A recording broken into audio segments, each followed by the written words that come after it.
أما بعد فأعوذ بالله من الشيطان الرجيم بسم الله الرحمن الرحيم والعصر إن الإنسان لفي خسر إلا الذين آمنوا وعملوا الصالحات وتواصوا بالحق وتواصوا بالصبر۔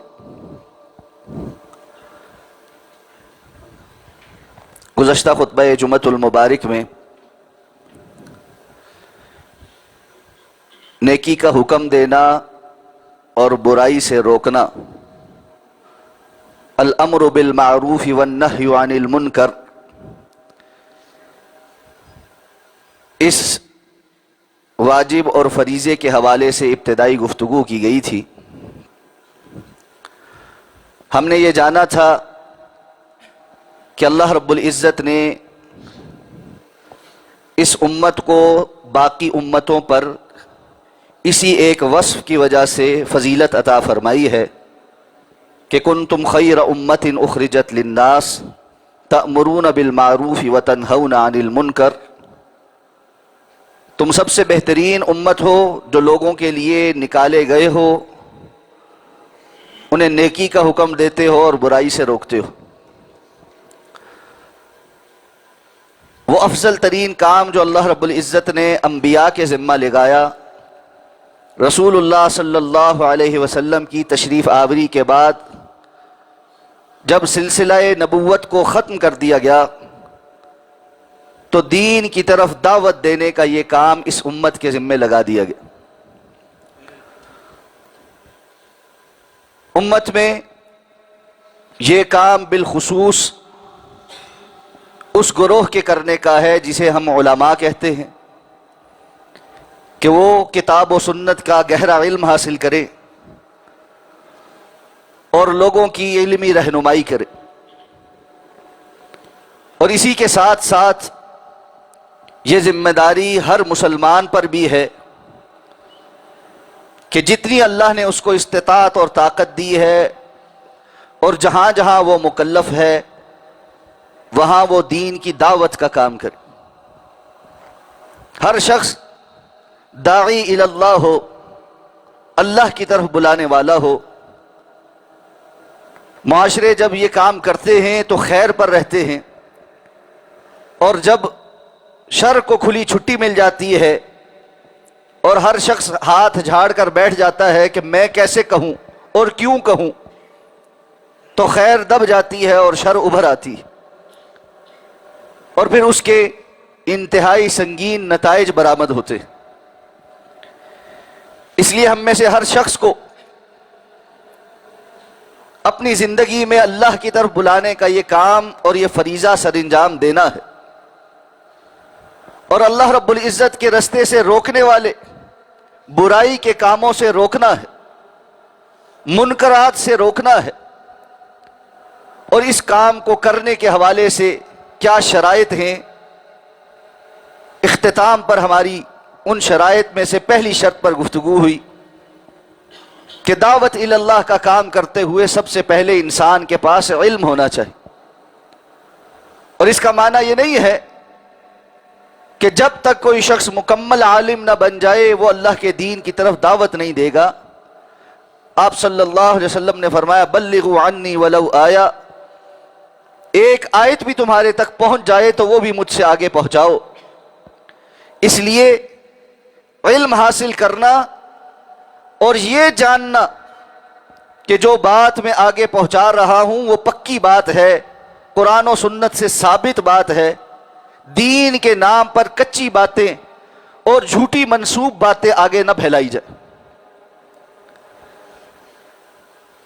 اللہ کے دین کی دعوت دیتے، امر بالمعروف اور نہی عن المنکر کرتے۔ دوسری بڑی اہم شرط یہ ہے کہ داعی اللہ کے دین کی طرف بلاتے ہوئے وہ اسلوب اور رویہ اختیار کرے جس کا اللہ نے حکم دیا۔ اللہ رب العزت نے ارشاد فرمایا ادعو الی سبیل ربک بالحکمت والموعظۃ الحسنہ وجادلہم باللتی ہی احسن، آپ اللہ کے رستے کی طرف دعوت دیتے ہوئے حکمت کے ساتھ دعوت دیجیے، اچھی نصیحت کے ساتھ دعوت دیجیے، اور جہاں کہیں مجادلہ دلیل کے ساتھ بحث کرنے کی بات آ جائے تو اس چیز کے ساتھ بحث کیجئے جو بڑی اچھی ہے، یعنی کتاب اور سنت کی دلیل کے ساتھ دوسرے کو قائل کرنے کی کوشش کیجیے۔ تو حکمت اور خیر خواہانہ نصیحت یہ دعوت کے میدان میں انتہائی ضروری شرائط میں سے بنیادی شرائط۔ دین کی طرف دعوت دیتے ہوئے، اللہ رب العزت کا پیغام پہنچاتے ہوئے اگر رویہ سخت ہو تو سننے والا اس سے پہلے کہ یہ جانے کہ یہ حق ہے یا باطل ہے، اس رویے کی بنا پر ہی اس بات کو ٹھکرا دیتا۔ رسول اللہ صلی اللہ علیہ وسلم کو اللہ تعالیٰ فرماتے ہیں فَبِمَا رَحْمَةٍ مِّنَ اللَّهِ لِنْتَ لَهُمْ وَلَوْ كُنْتَ فَظًّا غَلِيظَ الْقَلْبِ لَانفَضُّوا مِنْ حَوْلِكَ۔ یہ تو آپ پر اللہ کی خصوصی رحمت ہے کہ آپ صحابہ کرام کے لیے نرم خو ہیں۔ اگر آپ بھی دل کے سخت اور رویے کے سخت ہوتے تو یہ صحابہ آپ کے ارد گرد سے چھٹ جاتے۔ سوچئے اگر امام الانبیاء بھی سختی کریں تو صحابہ جیسے جانثار بھی آپ کے ارد گرد سے چھٹ جائیں، تو میں اور آپ کون سے ایسی خصوصیات رکھتے ہیں کہ ہم سختی کریں گے اور ہماری بات مان لی جائے؟ سخت رویہ اپنی افادیت کھو دیتا ہے، خواہ بات کتنی قیمتی ہی کیوں نہ ہو۔ رسول اللہ صلی اللہ علیہ وسلم کے پاس دوس قبیلے کے سردار تشریف لائے اور آ کر آپ سے دین سیکھا اور اسلام کو قبول کر لیا۔ اب واپس اپنے قبیلے گئے، چونکہ قبیلے کے سردار تھے تو ایک آرڈر جاری کرنے کی عادت تھی۔ جاتے ساتھ سب کو کہا کہ فوری طور پر اسلام قبول کرو، اگر اسلام قبول نہ کیا تو اللہ تو تمہیں جہنم میں ڈالے گا، لیکن میں بھی اس ڈنڈے کے ساتھ تمہارے ساتھ معاملہ کروں۔ کسی نے بات نہیں مانی، بڑے نالا ہوئے، آ کر رسول اللہ صلی اللہ علیہ وسلم کو کہنے لگے اللہ کے رسول صلی اللہ علیہ وسلم دوست قبیلے کے لیے بد دعا کرے۔ آپ نے فرمایا خیر ہو، کیا ہوا؟ کہنے لگے میں نے انہیں اللہ کے دین کی دعوت دی، ان میں سے کسی نے قبول نہیں کی، آپ بد دعا کریں وہ برباد ہو جائیں ساتھ۔ آپ نے فرمایا مہلن، رک جاؤ، ایسے نہیں، یہ دین اس طرح سے آگے پھیلانے والا نہیں ہے کہ آپ نے جا کر کسی کے سر پہ مارا، حجت تمام کی اور اس کے بعد کہا کہ یہ مانتا نہیں ہے تو بس یہ جہنمی۔ حکمت کے ساتھ، صبر کے ساتھ، اچھے اخلاق کے ساتھ، دلیل کے ساتھ بات سامنے رکھی جائے اور انتظار کیا جائے کہ اللہ رب العزت دوسرے کو اس کو جذب کرنے کی توفیق عطا فرمائے۔ مسلسل محنت کی جائے۔ رسول اللہ صلی اللہ علیہ وسلم نے جب دین کا یہ پیغام دوسروں تک پہنچایا اور اس کی ابتدا کی تو کچھ صحابہ وہ ہیں جو سابقون الاولون ہیں، جو فوراً ایمان لے آئے، اور انہی میں سے تو کتنے ہی ایسے ہیں جو جا کر فتح مکہ کے بعد کئی سالوں کے کفر کی زندگی کے بعد اسلام قبول کرنے والے۔ اسلام نے ان کے دل میں کئی سالوں تک جگہ نہیں بنا، لیکن ایک وقت آیا، حضرت ابو سفیان رضی اللہ تعالیٰ عنہ جیسے جلیل القدر صحابی فتح مکہ کے بعد مسلمان ہو رہے۔ اس لیے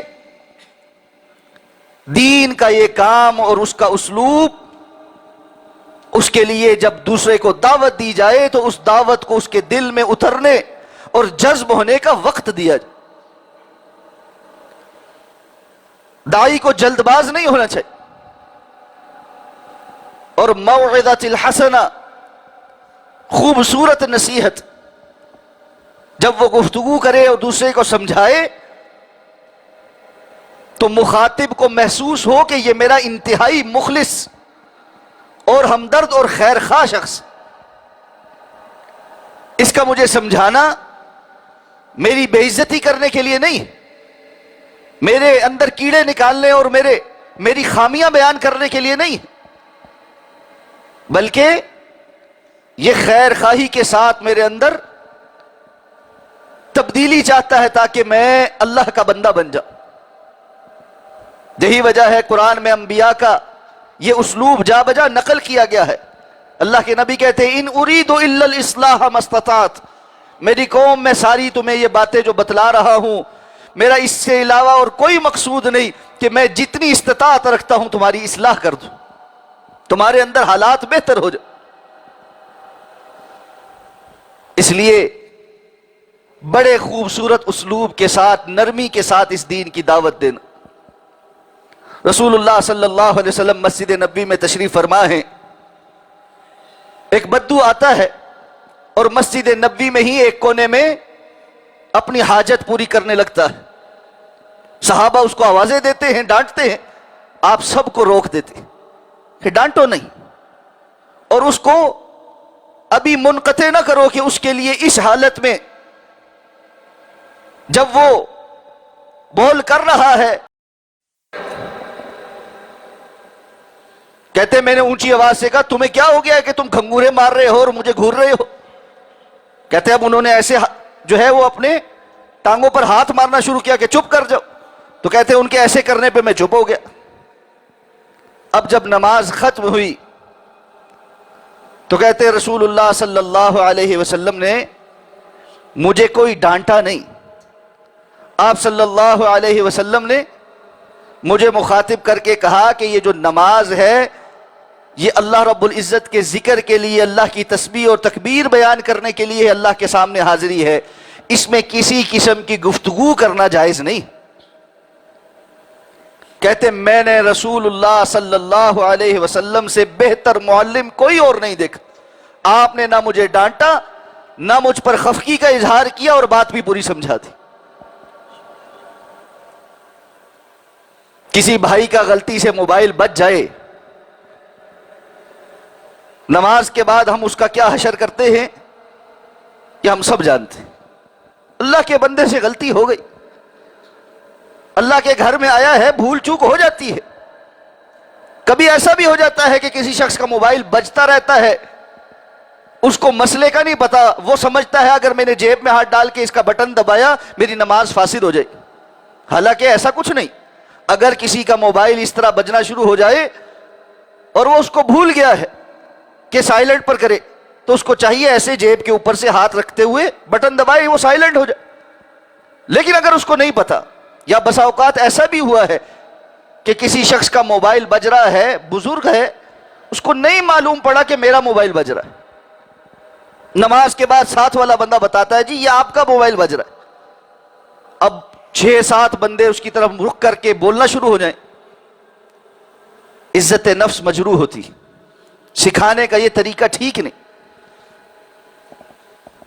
تو دین کی دعوت حکمت کے ساتھ، نرمی کے ساتھ، بہترین اسلوب کے ساتھ،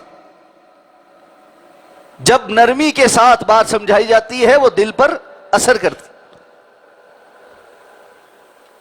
تو اس لیے دعوت کا یہ اسلوب وہی ہوگا جو اللہ اور اللہ کے رسول صلی اللہ علیہ وسلم نے بتلایا.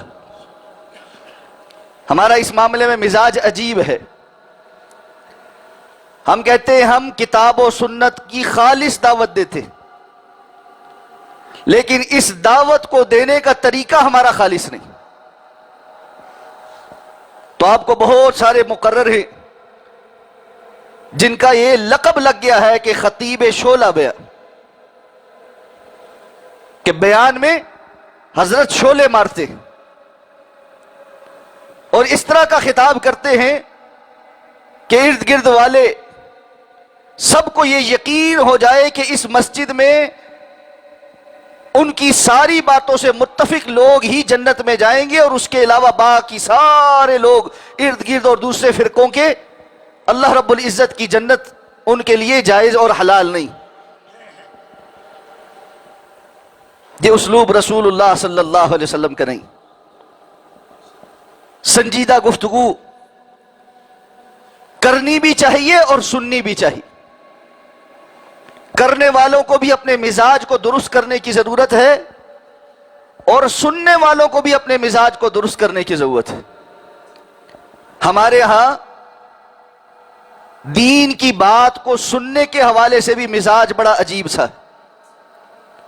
کچھ لوگ ہیں ان کو صرف وہی مقرر اور خطباء پسند آتے ہیں جو آگ بھڑکانے والے ہوں، جو اختلافی موضوعات کو چھیڑنے والے ہوں، جو کوئی اچھوتی بات لے کر آئیں اور کوئی نیا فتنہ کھڑا کرے۔ ہاں جی، اس نے جو بات کی ہے آج تک کسی کو نہیں پتا تھی۔ اور کچھ لوگ ہیں جن کو دین کی بات سننے کے لیے قصہ گو وائز قسم کے من گھڑت باتیں کرنے والے لوگ ہی پسند آتے۔ میٹھی میٹھی ساری ایسی باتیں ہوں جن میں مختلف اعمال کے ایسے فضائل بیان کر دیے جائیں جن کا کتاب و سنت کے اندر کوئی ثبوت موجود نہیں۔ ہاں، یہ بندہ بڑا اچھا ہے۔ کیوں؟ یہ صرف نیکیوں کی اور خیر کی طرف رغبت دلاتا ہے، ساری زندگی کے دعوت میں نہی عن المنکر کا کوئی تذکرہ نہیں۔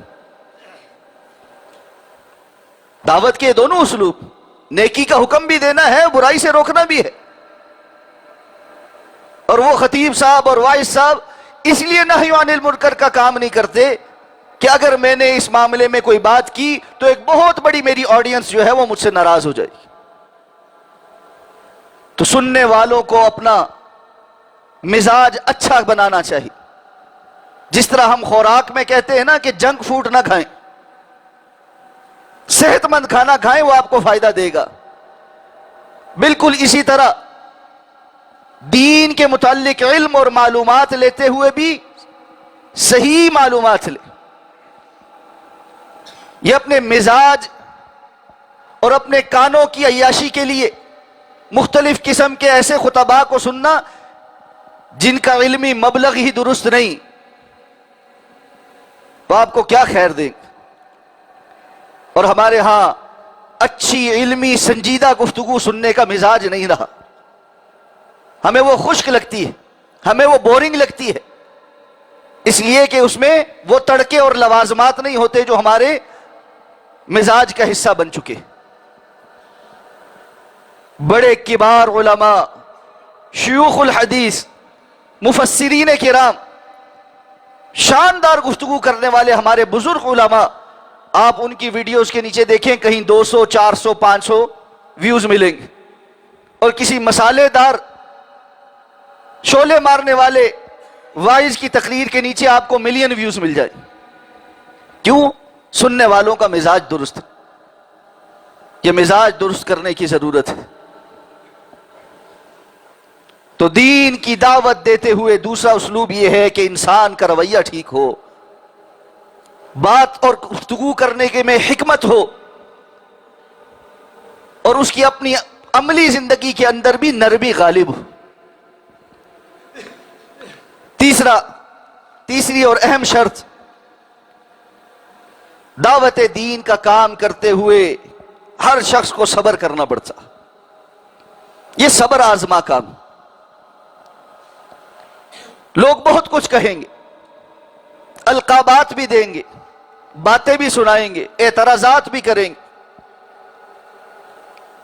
لیکن اللہ رب العزت کا حکم یہ ہے کہ اس رستے پر ڈٹتے ہوئے ان ساری باتوں پر صبر اختیار کرو۔ وَالْعَصْرِ إِنَّ الْإِنسَانَ لَفِي خُسْرٍ إِلَّا الَّذِينَ آمَنُوا وَعَمِلُوا الصَّالِحَاتِ وَتَوَاصَوْا بِالْحَقِّ وَتَوَاصَوْا بِالصَّبْرِ۔ قسم ہے زمانے کی، یقیناً سارے انسان خسارے میں ہیں۔ اس خسارے سے بچے ہوئے کون ہیں؟ جن میں بیک وقت یہ 4 باتیں پائی جاتی ہیں. الا الذین آمنوا، سب سے پہلے جو خود ایمان لائے ہیں اور ایمان کے اس دعوے کے مطابق وعملوا الصالحات، وہ نیکیاں کرتے، صالح اعمال کرتے، وتواصوا بالحق، دوسروں کو حق کی تلقین کرتے، نیکی اور نیکی کا حکم دیتے ہیں، برائی سے روکتے ہیں، یہ حق کی تلقین کرنا.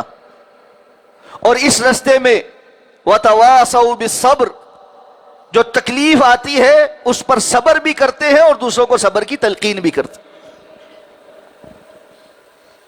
حضرت لقمان کا ذکر قرآن مجید میں موجود ہے. انہوں نے اپنے بیٹے کو جو نصیحتیں کی تھی اس میں سے ایک نصیحت یہی تھی، یا بنی اقم الصلاۃ، اے بیٹے نماز کو قائم کرنا، وامر بالمعروف وانہا عن المنکر، اور نیکی کا حکم دینا اور برائی سے روکنا، واصبر علی ما اصابک، اور اس رستے پر چلتے ہوئے تمہیں جو تکلیفیں برداشت کرنی پڑیں گی اس پر صبر کر.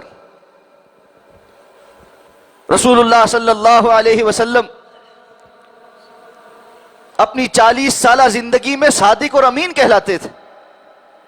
آپ پر بھروسہ کیا جاتا تھا، آپ کے پاس لوگ امانتیں رکھواتے تھے، آپ معاشرے کی معزز ترین شخصیت تھے، لوگ اپنے فیصلے آپ سے کرواتے تھے. اس لیے جب آپ صلی اللہ علیہ وسلم نے صفا کی پہاڑی پر کھڑے ہو کر دعوت کا جب پہلا اعلان کیا اور اس وقت لوگوں کو اکٹھا کیا، تو پہلے اس بات کو چیک کرنے کے لیے کہ لوگ آپ کے بارے میں کیا کہتے ہیں، آپ نے فرمایا کہ اگر میں کہوں کہ اس پہاڑ کے پیچھے سے تم پر ایک لشکر حملہ آور ہونے والا ہے، تم کیا کہو گے؟ کوئی ایک بندہ بھی یہ ایسا نہیں تھا جو یہ کہتا کہ ہم آپ کی بات نہیں سنیں. سب نے یہی کہا کہ ہم نے آج تک آپ کی زبان سے کبھی جھوٹ نہیں سنا، اگر آپ ایسا کہیں گے تو وہ بات مانی ہی جائے گی. اس موقع پر جیسے ہی آپ صلی اللہ علیہ وسلم نے دین کی دعوت شروع کی اور نہی عن المنکر، سب سے بڑے منکر شرک کا انکار کیا کہ قولوا لا الہ الا اللہ، لوگوں لا الہ الا اللہ کا اقرار کرو، اللہ کے سوا کوئی معبود نہیں، تو ساروں نے پھول برسائے، بات فوراً مان لی.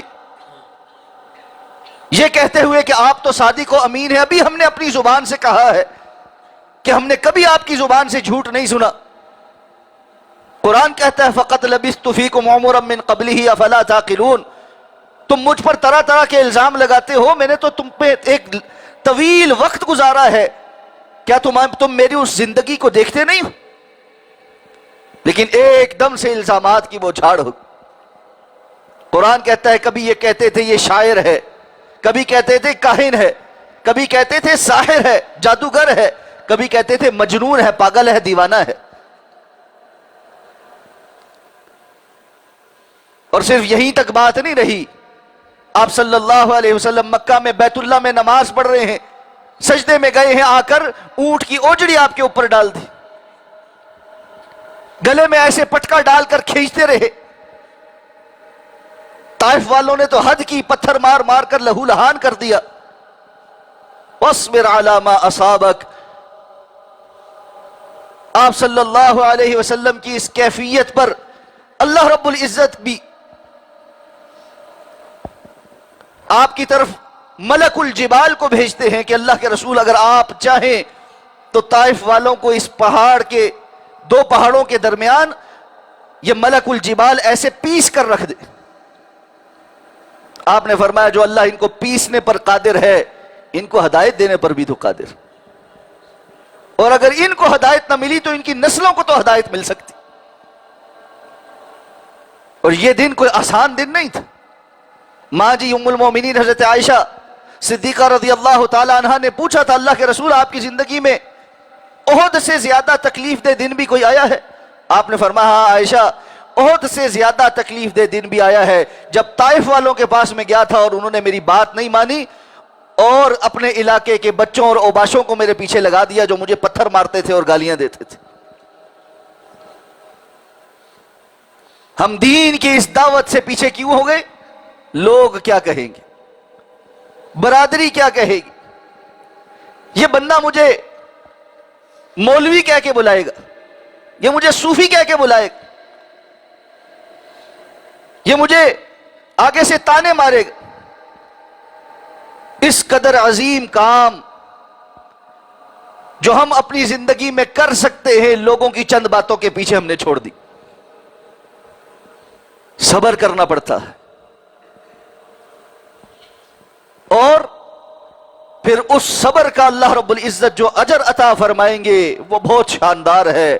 انما یوفی الصابرون اجرہم بغیر حساب، اللہ فرماتے ہیں اللہ ایسے صبر کرنے والے لوگوں کو بغیر حساب کے بدلہ عطا فرمائے، بے حد و حساب۔ آج دنیا کے اندر کوئی بہت بڑا بلینئر کسی کو کانٹریکٹ پر رکھے اور اس کے سامنے چیک رکھ دے اور کہے کہ جی یہ بلینک چیک ہے، یہ لو سائن کر دیے ہیں، جو بھرنا چاہتے ہو بھر لو، تو اس کو بہت بڑی آفر سمجھا جائے۔ کل کائنات کا مالک رب العالمین اس وعدے پر ہے کہ انما یوفی الصابرون اجرہم بغیر حساب۔ اللہ رب العزت بغیر حساب کے، بغیر گنے ہوئے اس صبر کا اجر بے حد و حساب عطا فرمائے گا، انسان کے وہم و گمان سے بڑھ کر عطا فرمائے۔ مت سوچئے کہ لوگ کیا کہیں گے، مت سوچئے کہ یہاں پر اس برائی کو روکتے ہوئے، اس کا انکار کرتے ہوئے مجھ سے فلاں ناراض ہو جائے گا، وہ تو میرا بڑا اچھا دوست ہے، وہ تو بڑا تعلق دار ہے، میں کیسے اس کے اس برائی کے کام میں اس کا انکار کروں۔ اللہ سے توفیق مانگی۔ ہم کتنے ہی ایسے فنکشنز میں جاتے ہیں، بالخصوص شادی بیاہ کے، اپنے ارد گرد آس پڑوس میں، خاندان میں ہونے والے فضول رسومات میں اس لیے شریک ہو جاتے ہیں کہ کیا کریں، لوگ کیا کہیں گے۔ رسول اللہ صلی اللہ علیہ وسلم نے فرمایا جو بندہ اللہ کی خاطر لوگوں کو ناراض کرتا ہے اللہ اس سے راضی ہوتے ہیں، اور ایک وقت آتا ہے لوگوں کو بھی اس سے راضی کر دیتے ہیں۔ اور فرمایا جو بندہ لوگوں کی خاطر اللہ کو ناراض کرتا اللہ اس سے ناراض ہوتے ہیں، اور وقت آتا ہے لوگ بھی اس سے ناراض ہی رہتے ہیں۔ لوگوں کے دل، آپ صلی اللہ علیہ وسلم نے فرمایا آدم کی اولاد کا دل اللہ کی 2 انگلیوں کے درمیان، جس طرف چاہتا ہے اس کو پھیر دیتا۔ اس لیے اس بات سے بالا تر ہو جائیں کہ لوگ کیا کہیں گے، برادری کیا کہے گی، دوست احباب کیا کہیں گے۔ اگر حقیقی معنی میں کوئی آپ کا دوست ہے تو آپ کی خیر خواہانہ نصیحت اور برائی سے روکنے پر وہ آپ کا ممنون اور مشکور ہوگا، نہ کہ آپ سے ناراض ہو۔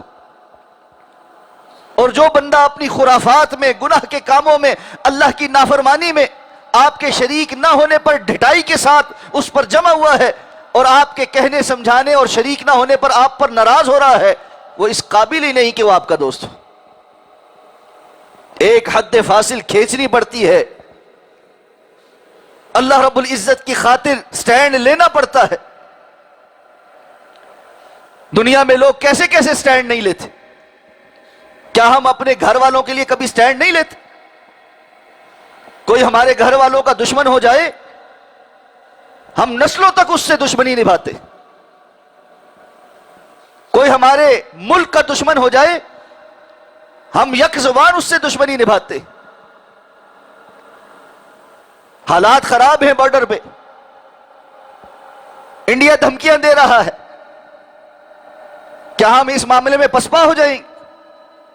انشاءاللہ العزیز پوری قوم سیسا پلائی ہوئی دیوار ہے، ہندو بنیے کے مقابلے میں ہمیں کسی قسم کی کوئی ابہام، کوئی شک اور شبہ نہیں۔ ہمارے داخلی اختلافات سارے کے سارے پسے پشت ہیں،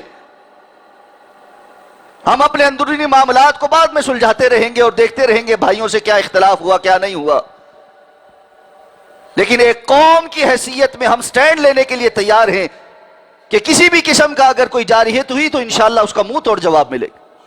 اور پوری قوم اس معاملے میں انشاءاللہ افواج پاکستان کے ساتھ سیسا پلائی ہوئی دیوار. تو کیا ہم سٹینڈ نہیں لے رہے مشکل حالات کے باوجود لے رہے ہیں, کمزور معیشت کے باوجود لے رہے ہیں. کیا اللہ رب العزت کی ذات ہمارے لیے اتنی ہلکی ہو گئی کہ ساری زندگی میں کسی کے لیے اگر سٹینڈ نہیں لیا تو اللہ کے لیے نہیں لی؟ میں اور آپ کہیں تو چیک کریں اپنے آپ کو کہ ہم نے کہیں اللہ کی خاطر سٹینڈ لیا, اللہ کے حکم کے پیچھے کچھ محبت کی ہو یا نفرت کی ہو. الحب للہ والبغض للہ, اللہ کے لیے ہی محبت کرنا اور اللہ کے لیے نفرت کرنا, یہ اسی چیز کا نام. اس لیے صبر کرنا پڑتا ہے, لوگوں کی باتوں پر بھی صبر کرنا پڑتا ہے, القابات پر بھی صبر کرنا پڑتا ہے, خواہشات پر بھی صبر کرنا پڑتا ہے. دنیا داری میں بہت کچھ مل جائے گا, واہ واہ ہو جائے گی, مال پیسہ بھی بہت مل جائے گا, لیکن ہوگا حرام کا. میں صبر کروں گا کہ میرے لیے دین کی دعوت دیتے ہوئے اس جانب جانا درست نہیں. اس لیے امر بالمعروف والنہی عن المنکر کا کام کیجئے, ببانگے دہل کیجئے, اور اس رستے میں آنے والی تکلیفوں پر شکرانے کے ساتھ صبر کیجئے کہ ہر تکلیف کا بدلہ اللہ نے بے حد و حساب عطا فرمانا. آپ گھر میں بیٹھ جائیں, آپ کو کوئی کچھ نہیں کہے. اگر آپ اللہ کے دین کی خاطر نکلیں گے, اپنے معاشرے میں اپنے ارد گرد لوگوں کو بات بتلائیں گے, لوگ کچھ نہ کچھ کہیں گے. اور آج تو سب سے بڑا آسان ٹارگٹ یہ ہے, اچھا جی تسی تو وہابی ہو نا, تم وہابی ہو گئے.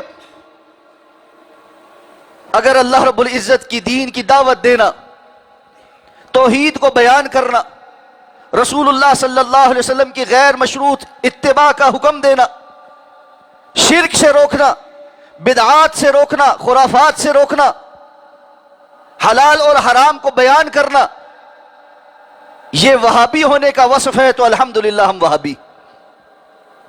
اور کوئی لقب دینا ہے وہ بھی دے لے.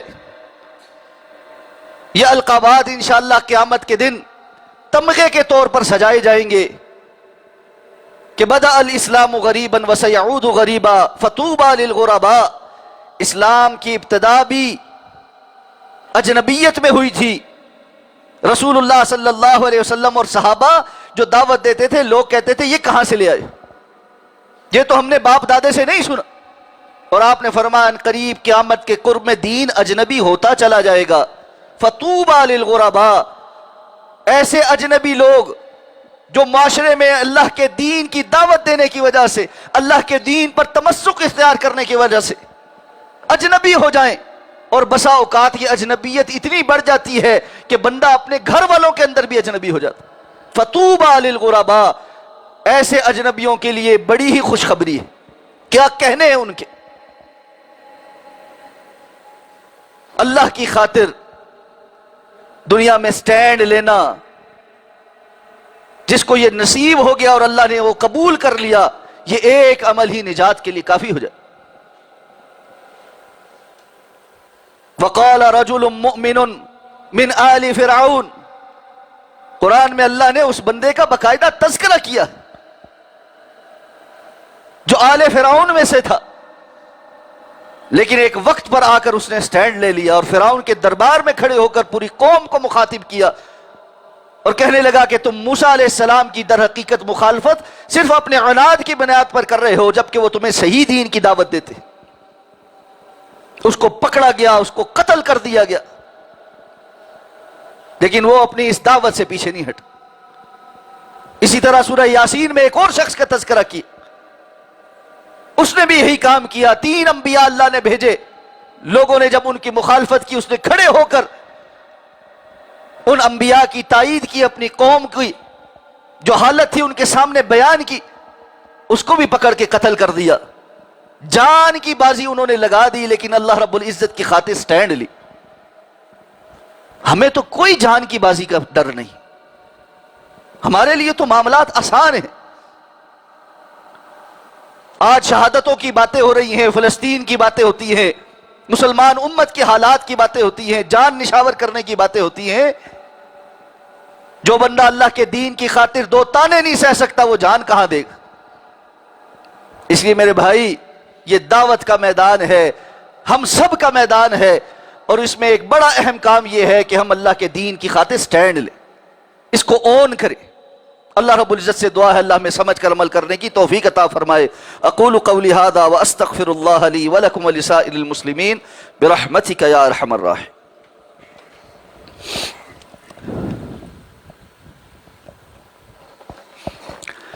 ان الحمد للہ نحمده ونستعینه ونستغفره ونؤمن به ونتوکل علیہ ونعوذ باللہ من شرور انفسنا ومن سیئات اعمالنا من يهده الله فلا مضل له ومن يضلله فلا هادي له واشهد ان لا اله الا الله وحده لا شريك له واشهد ان محمدا عبده ورسوله اللهم اغفر لنا ولوالدينا ولاساتذتنا